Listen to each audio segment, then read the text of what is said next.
Welcome to You Can Do It Too, a podcast highlighting regular folks who followed their dreams and made it happen. I'm Joan Hutchinson, your restaurant maven. I've been described as a risk taker, though I never thought of myself that way. My mom always told me I could do or be whatever I wanted as long as I set my mind to it, and I believed her. I ran a successful catering company that led to owning and operating a top 10 Orange County restaurant and catering venue, prior to earning a bachelor's degree in business management and marketing. You know what I learned by going to school after all of that? You don't need a degree to accomplish your dreams. You need drive, passion, and a belief in yourself. You also need some caring folks who support you and believe in you. I didn't need a formula to tell me how to properly staff for a week. I needed common sense and a deep care for creating outstanding dining experiences for my guests. I've been coaching and consulting with salespeople and small business owners for the last few years and blogging with business advice. I just wanted to do more, to reach more of you. I decided to talk with folks I admire, who kick ass at what they do, to show you that you can do it too.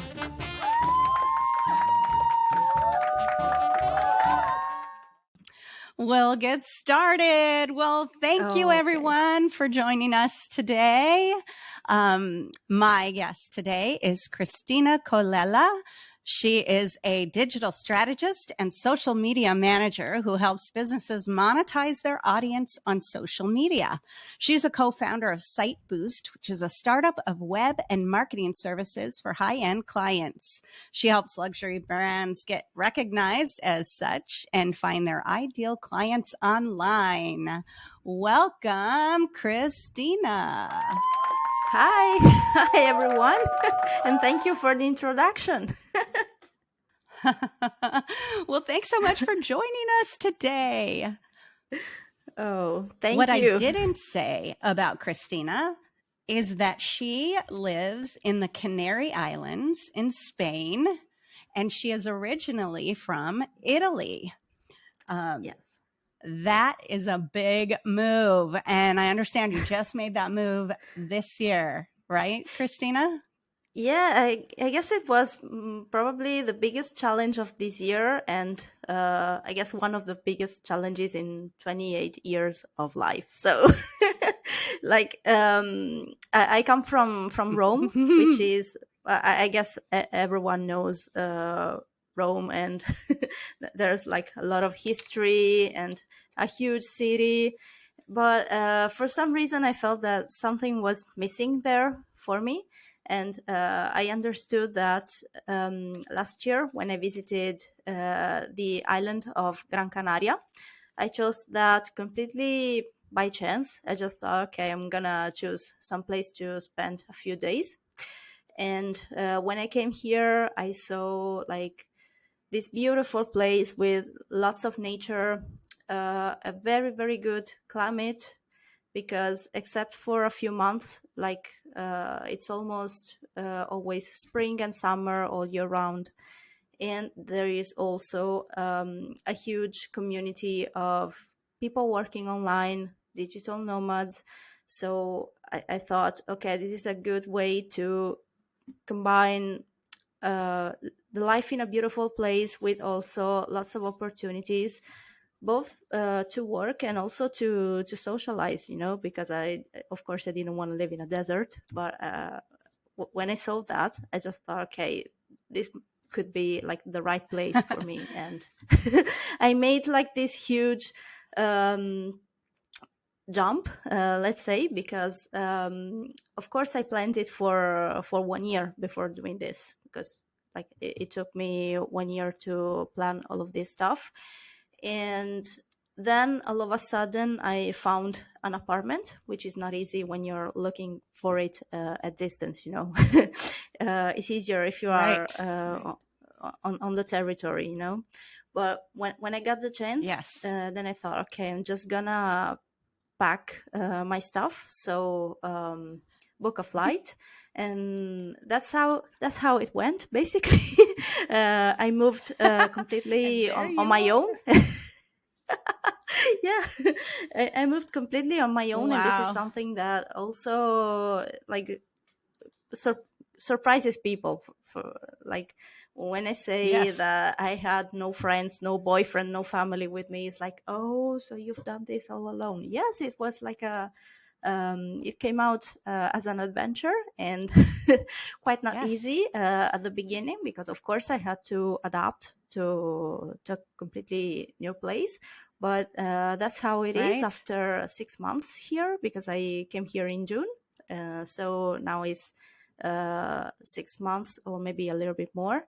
And like, Mm-hmm. I have to say that overall this has been huge, and also like a great experience so far. So Yeah. I recommend Wow. it to That anyone is a big move. who wants, like, yeah, like I recommend it to anyone who wants this kind of almost tropical environment, but still staying in Europe.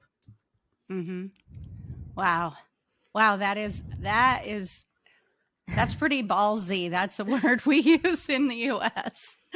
You have some, that's pretty brave. Yeah, I have great respect for you for that. I mean, I have moved across the country a few times in the US, but I did have my husband and my family with me. Mhm. So that's tough. So now you have friends and a network of people. Yes, that's basically, yeah. I moved here completely alone, and even in the first days, I was still able to know the first people, make a few friends, and starting to get new opportunities also on the territory.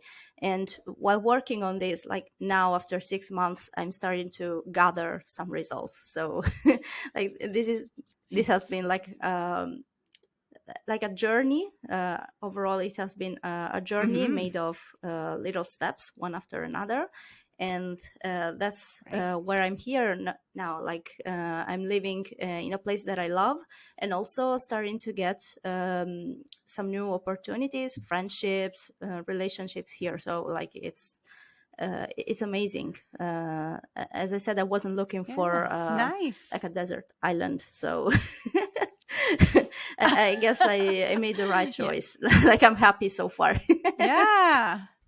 That's awesome. Good for you. That right there is a feat. And then you have your own business. Are you did do you Mhm. work with people from Italy, or are they with you in the Canary Islands? I actually work for people from whatever country, since I'm working online, and I also, well, I'm native Italian. I speak English, Spanish, and Russian, even though I didn't have so many chances to use Russian for work so far. But with English and Spanish, like Uh-huh. I have many doors open, and I can collaborate with people from many different countries. So I'm still working with some people in Italy, but also with businesses here on the Canary Islands, and with businesses from other countries across Europe. So I guess that working online gives me like this freedom to open many doors, even in countries where I'm not physically there, but I can still get in touch with people. Thanks, like this is, I think this Uh-huh. is the real power of social media and all other stuff. I mean, not posting pictures of what you're doing during your day, but really to create your network, and start building relationships with people, Mhm. even if you don't live in their same country. So, and like this interview is also an example of that. Like we are on two sides of the world and talking together. So Yes, yes, I love that. And through networking, because you connected with me on LinkedIn and I saw what you did and asked you if you would be here. So that was definitely networking in action, and two different countries. So that's very cool. exactly. I'm so excited about this. It's like, Exactly. And when I for saw your me, all message, these I new thought, doors opening up. yeah. And when I saw this message, I thought, okay, an interview from America. And I thought, okay, let's go. let's do this. Like, I love it. that's yeah, Yeah. that's Awesome. amazing. So I thought, okay, let's go. Yeah. So the reason I asked you here today is because I am looking for some marketing advice. So not only do I do You Can Do It Too, the podcast, but I am a restaurant coach, a restaurant business coach and consultant. And everyone always has questions about how and where to market. So I was hoping that you could answer a few questions for me, like how does a business choose what marketing avenues to use? Okay, so like there's a huge choice of social media channels that you can use today, and every platform has a different type of public there.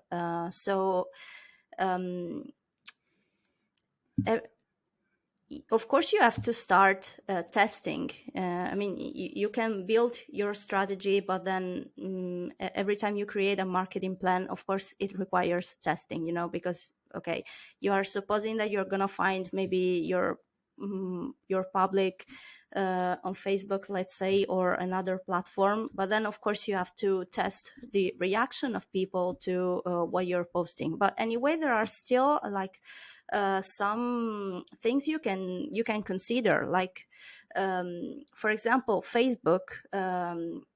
I don't know how it is in the United States, but in Italy, a lot of people tend to believe Facebook is dead, so let's move on Instagram or TikTok or any other platform. But Facebook has still the biggest amount of users there. So if you are choosing to ignore it, I mean, you are you're cutting out like countless opportunities. And I've seen this many times happening. Like there are some businesses that have something that is working on Facebook. They are regularly getting clients, but then for some reason they think, oh, but I don't like Facebook. Let's move to Instagram, and then their business gets stuck.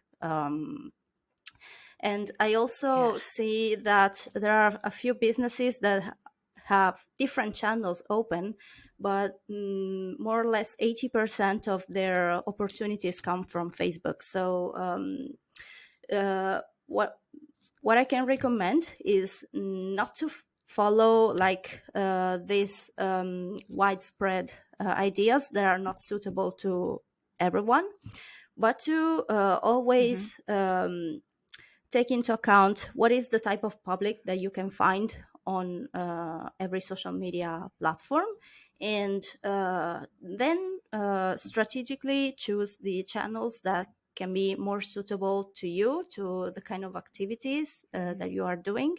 And also taking into account Mm-hmm. that all of these platforms sometimes support different kinds of content. Like Instagram is more a visual platform based on photographs, videos, reels.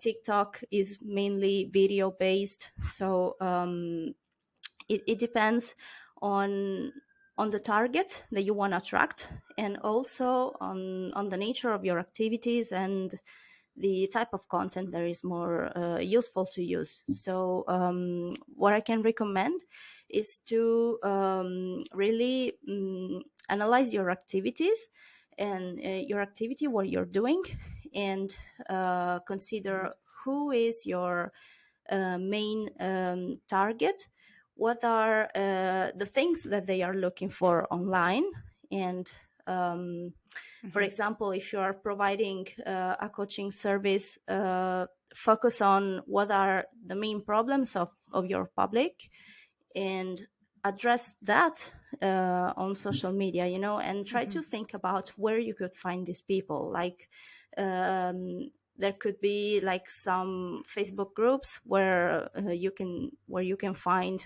your ideal clients, or maybe for some Mm-hmm. niches it's easier on LinkedIn to find your clients, Mm-hmm. or it can really it depends on your public, on the message you want to give. And like, as I said, don't just go with widespread ideas. Like on TikTok there is only teenagers. Okay, it started like this, but I can see that more and more people are going on the platform, to see what happens. And there is also a lot of content that is more like adult oriented, especially, or maybe that can be also liked by teenagers, but there is also like a lot of stuff that is adult oriented, like a lot of psychology content, personal development. So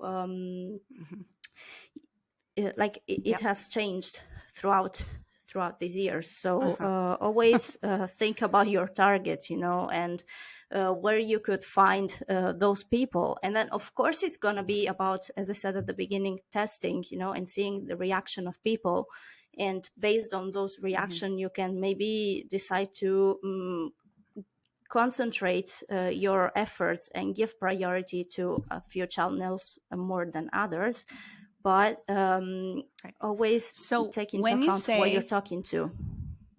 Okay, when you say that you should do testing, how I understand that. I mean, I notice that sometimes when I'm on Facebook on my business, it will say, do you want to run different titles and see which one gets more hits? How long do you think a test should be on a platform? Well, of course, if it depends from a few factors. Like if you build your page or your profile today, then of course you have to consider maybe at least the first 2 or 3 months is going to be both testing and making your profile or newborn page grow, because it has to become more visible. But if you already have like a page that you've already been using so far, and you still have your community and your followers, and they usually come and comment your stuff and see what you're posting, then it takes less time to see what is the reaction to what you are posting. So you can really see which kind of topics, titles, words, and maybe also pictures and videos people like. And the most important thing here is to use a language that people can understand. And this is especially important for languages like Italian. Like in Italian, we also tend to be very formal sometimes, but this causes boredom in people who are reading. I see that, writing in a formal language makes it like more beautiful, but people don't want to see that. People want like a direct and straightforward message. So it's difficult, but Sure. You can still go on communities and pages that talk about the topics you want to cover, and see the language that people are using in their comments, and always try to think about what kind of words people use in their daily life and when talking about their problems. Like, for example, a manager, like, does a manager say, oh, I need more soft skill? Or does a manager say, why my team is not listening to me? So like right. You can, right. I get it. You can start from that to give your solution, but try to always focus on the words that people are using, because if you don't use like those words as a hook to get their attention, then they will get distracted by another notification that pops up on their phone, and just go to another page, and maybe forget about what they were reading. Yeah. So, in other words, you're saying make sure that you're on the same level as your customers. Yes. You're not talking down to them, you're talking with them. You said something earlier about creating a relationship. So, you're trying to get them to know you and feel like they know you personally, so that they're more Yes. comfortable with you and using your services, right? Yes, they also need to have the feeling that you truly know where they are, like what is their problem, what are they living at the moment, and they want to know that you have a solution that you can do your work. So Yeah. it's important to start from something they can relate to, like the feelings that they have or the challenges that they are facing, and explain then that you have a solution. And also building this helps building trust and credibility, because you have to show that you have a solution, that you know it works. Like, people want to be reassured that you can do your job, that you can do what you are saying Right. on social media. And that's why testimonials and reviews from your clients are really, really important. And Yeah. it's important about testimonials to make sure that they are always credible. Like, I've seen, especially with video interviews, that some are shooting fake interviews, or creating fake video reviews. And you have to use like real material. You have to use material from clients, from real clients that you had, and that really are Right. happy about what you're selling and the services that you have. And also make sure that your testimonials highlight what was the situation before working with you and after. Like, you have to show how people have improved their life and their business thanks to your work. So always, like, start from what was their starting point and where they are now. So, for example, there is a difference between saying, oh, this has been a great copywriting course, thank you, and saying, okay, first I wasn't able to put my ideas on paper, and now I can write a text that wakes up emotions in people about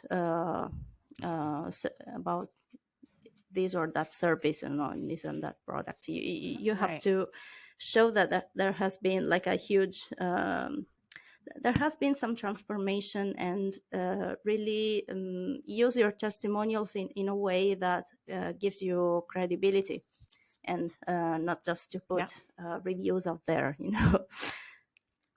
Right, right. That makes sense. And you definitely don't want to lie, because let's face it, you can find out anything on the internet these days. You'll get in trouble. You'll get caught. The market doesn't forgive you if you do that. Like, yeah, and because you might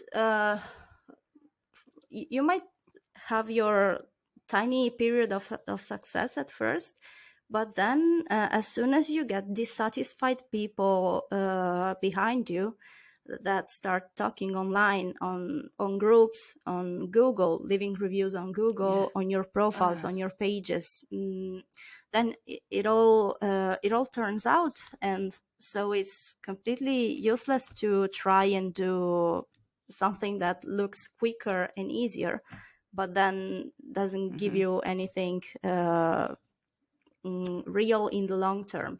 And like, if you want to, if you feel that what is missing is testimonials to start, at first you can think of maybe experiment with a few clients for free, so offering your service for free. And I know people, even in many industries, like in social media management, coaching, when they weren't sure that they were able to bring results, they started experimenting for free with a few people in exchange for reviews and testimonials, and so that they could build their credibility, but also build trust in themselves and in their ability to bring results to people. So this is something that you can do at first. Yeah. Well, that's a great idea. So how often do you recommend that businesses post to social media? I mean, I always thought that overposting wasn't good. I don't know. Like this is there is this thing like, okay, if I post every day, then the algorithm is gonna push my profile and make it more visible. Okay, but you don't have to, the point is that you don't have to work for the algorithm, because then it always changes, so you always have to follow it, and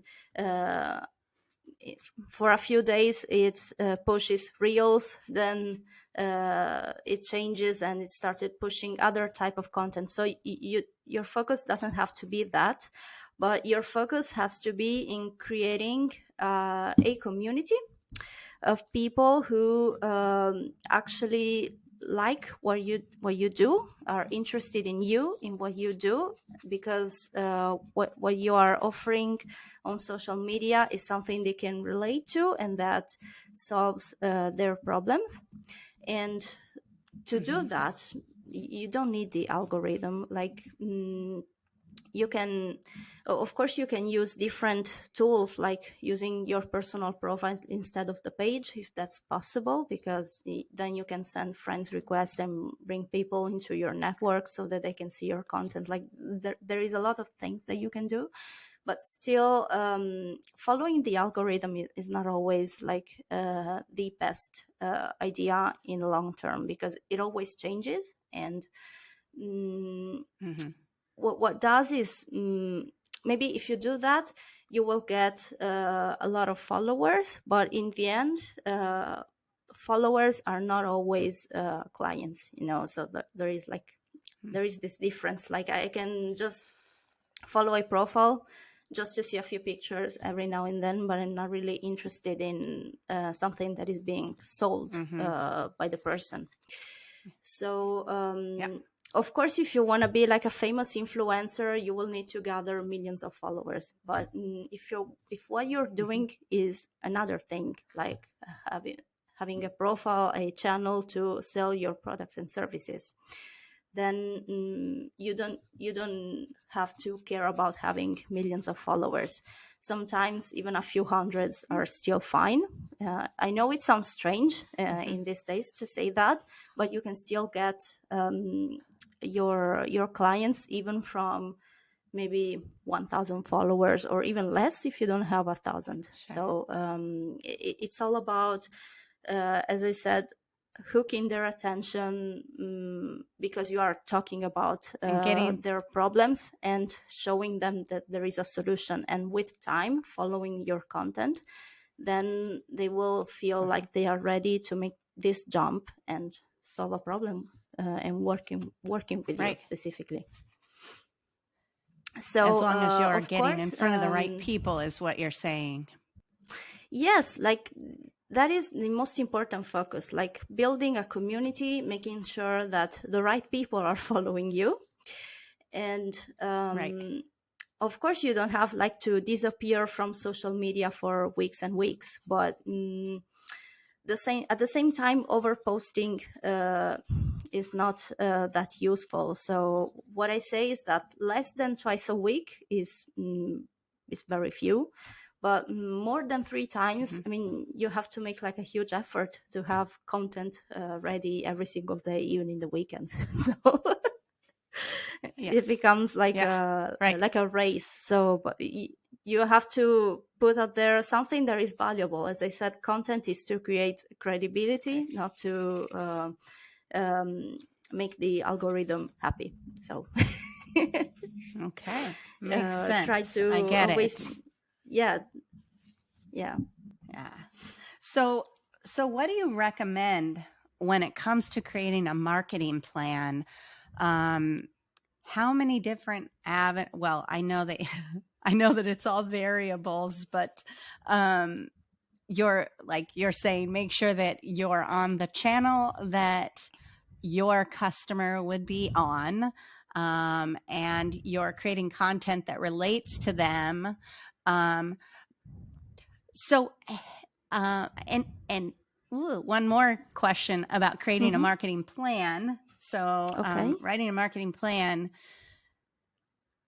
What about print? Is print still a viable marketing option, or do we throw that out the window? Well, print.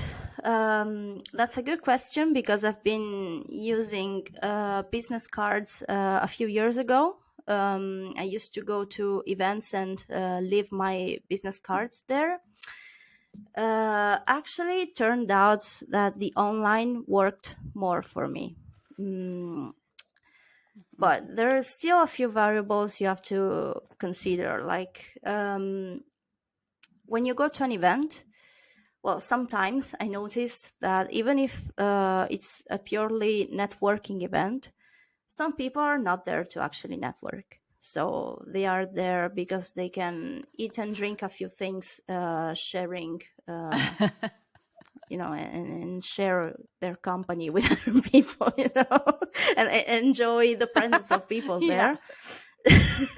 So if you are leaving your leaflets and business cards to that kind of people, it happens that even if you exchange contacts, then you reach out to them on social media because you wish to continue what you started talking about, and nothing follows after that. Right. So what I'm saying is that this is not completely useless, but I would say this is not like the first thing you have to focus on, because you don't really know who's gonna read that business card or that leaflet.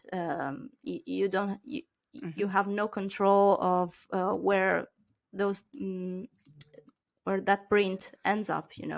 Who's gonna read it. Right. It might be somebody who is interested, but most of the people are not interested in that kind of material. So, of course, if you are trying to network on the territory, that is a way to spread your name, so you can still consider it. But always work online. I know it might sound more difficult because when you are talking to a person face to face, can be easier because you don't have this distance and this barrier between you and the other person. But still spend time on creating your community online and your network online, because you might be surprised of what can come out of that throughout the months and the years. And if you can and you have the chance and you see that there is like a good networking event, or there is a place where it's worth leaving your leaflets, do it, because you can still get something useful out of that. But don't rely on that only. Don't rely on that and only word of mouth. Try always to put some effort online as well. That makes sense. And I can see, I can tell you that also because in Rome I had many opportunities on the territory, and then when I moved, I lost some of them.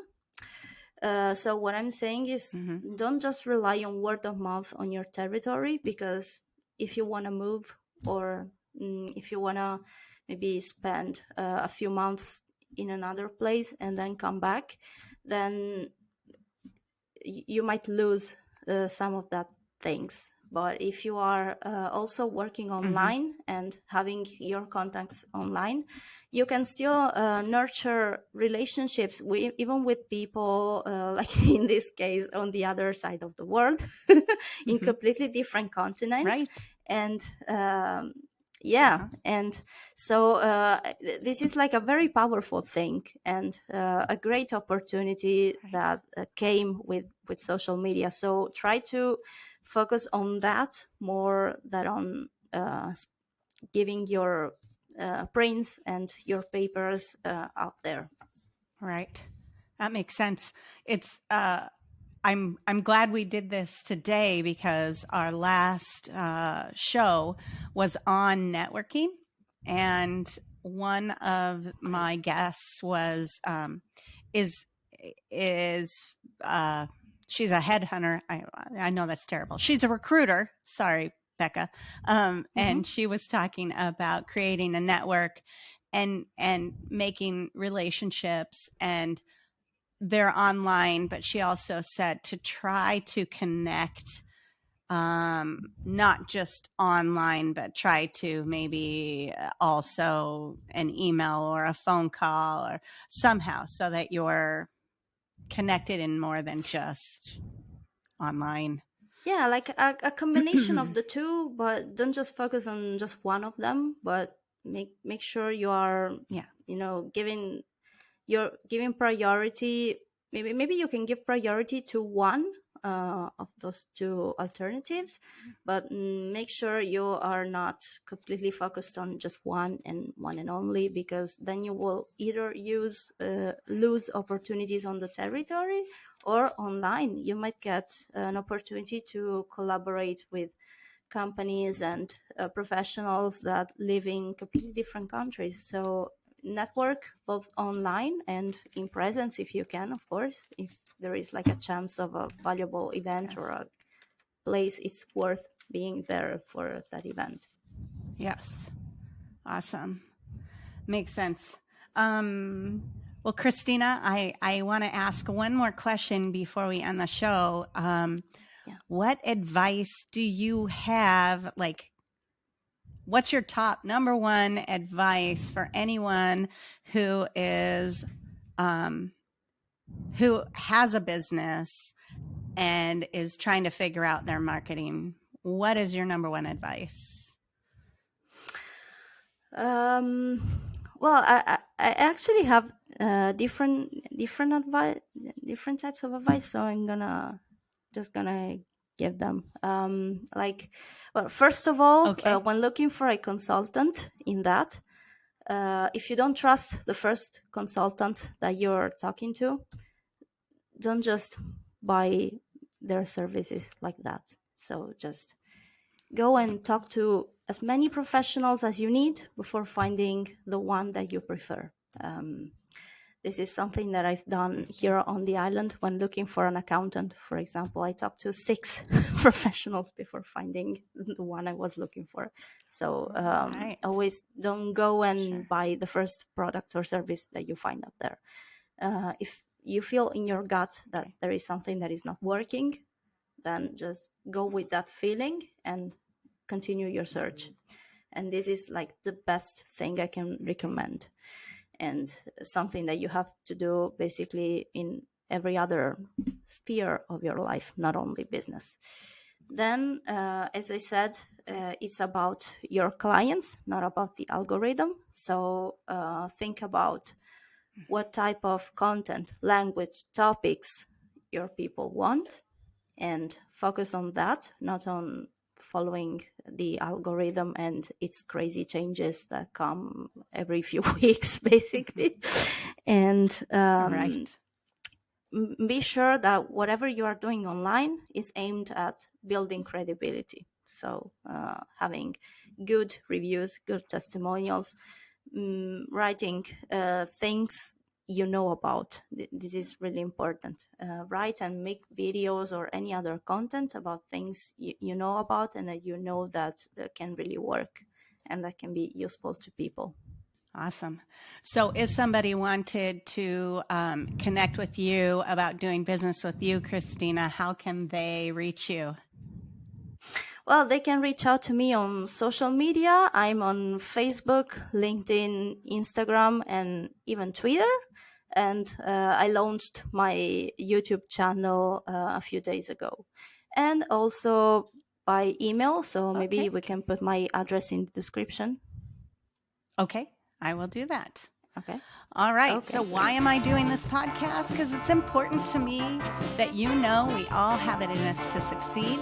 My guests weren't born into royalty. They are normal people like you and me who saw an opportunity and ran with it. New episodes are posted every other Sunday on Spotify and Apple Podcasts. Like and subscribe for access to all my content. And if you're looking for help with your restaurant or hospitality business, go to www.yourrestaurantmaven.com, read my blog, and connect with me for coaching and consulting opportunities. Thanks again, Cristina. I am so glad you were here today. You gave us so much information. So I really appreciate your time, and I wish you the best of luck in the Canary Islands. We will keep in touch. Thank you, and thank you, and thanks to everyone for listening. And also, it's been a pleasure to come up with concrete things. I wanted our listeners to really have something concrete after this interview, and I think, and I hope I was able to give them something useful. Absolutely, you absolutely were. All right, well, thank you, everyone, and we will see you next time.